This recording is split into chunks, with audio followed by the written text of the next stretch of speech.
What's up, tribe? How you guys doing? Go ahead and hit that subscribe button. I hope you like this video. This is Love and Hip Hop New York, the reunion. Now look, we got a whole lot going on with these Love and Hip Hops because tonight they're gonna do the season finale of Miami and the reunion. It's like they're trying to hurry and get Miami out the way, so I don't know what that's about. But tonight we pick up where we left off. Safari is here. So now we have an opportunity to talk to Safari about his storyline type situation. So first of all, Safari comes in there with an attitude.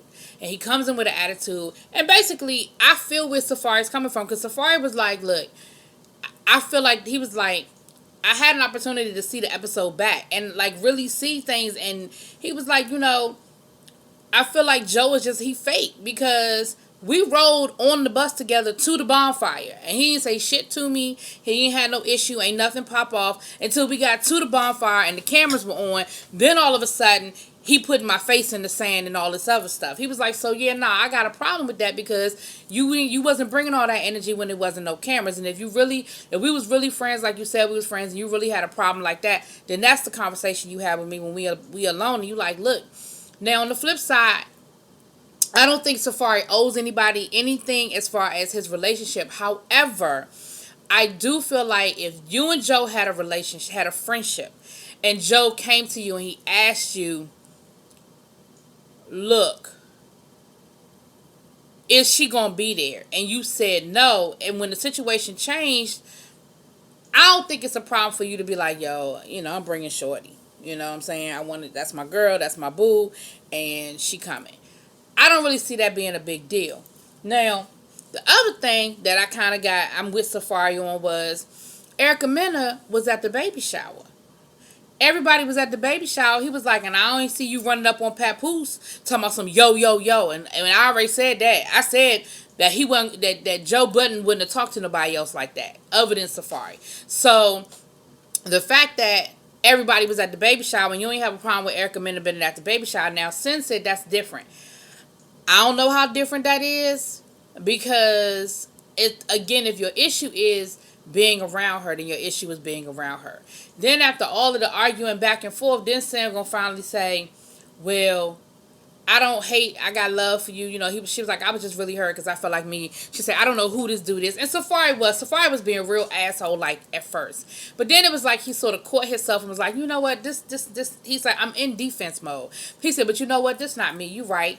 This not me. He said, y'all can either accept it or not, but I don't really have no ill feelings towards none of y'all. I don't have no ill feel. He was like, at the end of the day, though, that's my lady. I'm going to protect her. I'm going to protect my relationship. He was like, and I know how y'all like to do on these shows and y'all like to clown relationships and y'all like to, create these situations, and I just wasn't down for that. That's who I'm going to marry, and I love her. I'm going to protect her, and I just didn't want her caught up in this bullshit. I didn't want to put our relationship on display for ratings. And Nina brought up a good point. Nina was like, look, you on a reality show. You don't, you sign up to share your life. You don't get to pick and choose what parts of your life you want to share.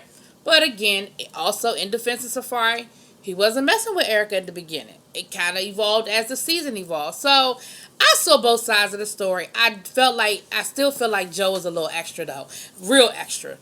I feel like, sometimes you can have a valid point, but it get lost in how you choose to portray or share that point. And I feel like the way he put it out there was just too much. The way he put it out there was just too much. So, that's how that whole thing went down. Then it got to Rich.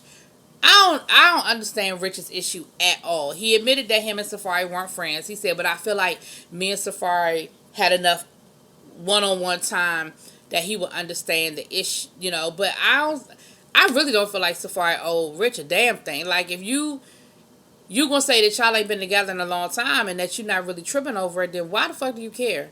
But you tell me, well, I asked you and you lied to me. So what? Like, if you admit that y'all ain't friends and y'all ain't friends, I don't owe you shit. So, but then Rich gonna get up and jump over like he gonna fight somebody. Safari was so funny. Safari was like, yeah, that was in real slow motion. You wanted security to catch you because that was slow motion for real. And I tend to agree with you, Safari. I do think there was a big wind up in that so that his security could get him. But neither here nor there.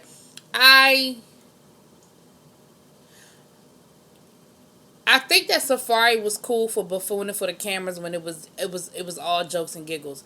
But I think he really cares about Erica, and they really do want to protect their relationship to a certain extent. And so, with that being said, there's that. Then we talk about Jonathan, and basically Jonathan was like, "Look, I was high. I was high on a lot of shit, and therefore that dictated a lot of how I acted in a lot of these scenes with the drama, entertaining the drama." He apologized to Juju. He said, not to make excuses, but at the end of the day, I was high and I was wrong. Juju is a beautiful woman. She's been nothing but classy to me, and I owe her an apology. And I never should have said those things about her. Um, Anais, she's doing better because Rich said one thing, Jonathan said something totally different, but they both agreed that she's doing better. And so, with that being said, I wish her the best. I continue to wish her the best with whatever she has going on. Jonathan still said something that I think was a little extra because he was like, "Well, you Anais isn't crazy." And again, mental illness isn't about being crazy. If she was having a mental break or had some sort of mental illness situation, whether it was bipolar disorder, whether it was, that doesn't make you crazy. And again, we're still buying into these stereotypes that, because he was like, "Well, I don't think that Anais was crazy. I think she was drugged." Being bipolar doesn't make you crazy. Like, anyway. So I still think that Jonathan, anyway. Then him and Sydney Starr sort of got into it because Sydney Starr said that, that he liked the drama. And she was like, he was like, "You the last one that need to talk about somebody entertaining that drama." Which he's right, but neither here nor there. Jonathan, you got enough drama, but if you want to say it was because you was drunk or high, then that's valid. Because you don't, that's valid. Then we got on the Mariah Lynn, Nia Lee situation, which was so stupid. It was stupid from the beginning. The argument was stupid, and everybody ended up telling them they were stupid. I think Kim Bella even said they'd be 5 years old because it was so stupid. I thought the argument was stupid when it happened. Mariah Lynn, you got upset because she said "woo child." And like Nia Lee said, she said, I wasn't even being, like, I ain't have an attitude. I wasn't mad. I wasn't trying to start nothing. Like, it wasn't even nothing like that. I was just like, "woo child." And that's how I would have took it. But for Mariah Lynn to take it the way she took it, come back, dropping her bag. And like Nia Lee said, when somebody drop their bag, that mean they ready to square up. And you right. If I'm arguing with somebody and they drop their purse, that's like taking off your earrings and everything else. That tell me you ready to square up. That's how I'm taking it. So, but it was stupid. It was just a dumb 5 minutes of my time because all of that was so unnecessary. It just was. Jacquay and Alexis Scott just didn't need to be there at all. At all. I think Jacquay said 5 things, and Alexis did speak at the end, but it wasn't needed. What we wanted her to talk about legally, she probably can't talk about, was the whole situation with her and Treyway. Her, as far as the baby father is concerned, okay, we saw you take the paternity test, so you've said from the beginning it's Fetty Wap's. Has he taken responsibility? That's what we want to know. And she said he's there, but as he accepted responsibility for the child. You say you in a new relationship and everything is good. I'm happy for you. Wish you the best. She brought up the whole Medicare or Medicaid, whichever one it is. I always get them mixed up. But she addressed that situation, which I knew. She addressed it. And basically, her daughter qualifies for the aid. She said, "I don't make enough money. I can't afford these hospital bills. One day in NICU was $20,000. She was like, "I ain't got it like that." So, yes, I accepted the fact that my daughter qualified. I'm accept everything she qualifies for, as you should. As you should. Anybody that was clowning, the problem was, on one minute you talking about how rich you are, how you got it going on, but then you start talking, and I think that's where people had the problem. It wasn't that people didn't understand that your daughter needed assistance and that you probably couldn't afford these hospital bills. I think the fact that you were bragging on your money, and then in the next sentence was talking about Medicare. I think that's sort of where people sort of kind of got twisted up or whatever.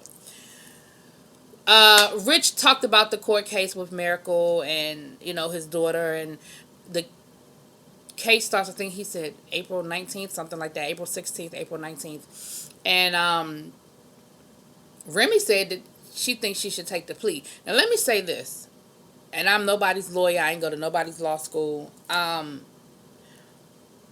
But there's got to be more evidence, and there's got to be more to the story than what they showed us, which, again, for legal reasons, I get that. If Miracle has documentation that this man beat her, and on the night in question, she was defending herself, and she can prove that she was defending herself, I'm not understanding why they're still taking this to trial. And he said that she could get up to 20 years in jail.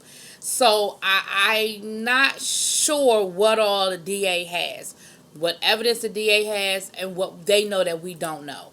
Because I think the plea was for like 5 years. So if she's looking at 20 and the plea is for 5 with good behavior, maybe 2.5, 3. Depending on the evidence, I'm not going to say it's a bad idea. But like I said, for them to be pressing this issue the way they're pressing this issue and taking her to trial over a gunshot where the man didn't even die and he at first didn't even want to press charges. Like, I don't know what tune he's singing now, but in the beginning, he didn't even want to press charges. I'm just really curious. I'm really curious. I wish her the best, though. You know, I don't want to see nobody locked up, especially if they were just defending themselves and it was an abusive situation, and I hate to see it. I really do. We talked about the golden child. The golden child is here. They may decide to have another baby in 2020. Papoose wore a suit to the delivery room because he said that he knew it was a girl, and he said that's what he wanted his daughter. That's the first thing he wanted his daughter to see him dressed up for success, dressed for a job, dressed as a grown ass man. And I said, you know what, Papoose, I ain't even mad at you. I ain't mad at you, boo. I ain't mad at you at all. But yeah, so that was pretty much the reunion. It was what it was. The first 10 minutes was basically what we had been waiting on with the whole thing with Safari. But even that sort of fizzled and died towards the end. But it was what it was. So another season of Love and Hip Hop New York is in the books. Let me know what y'all think. Peace.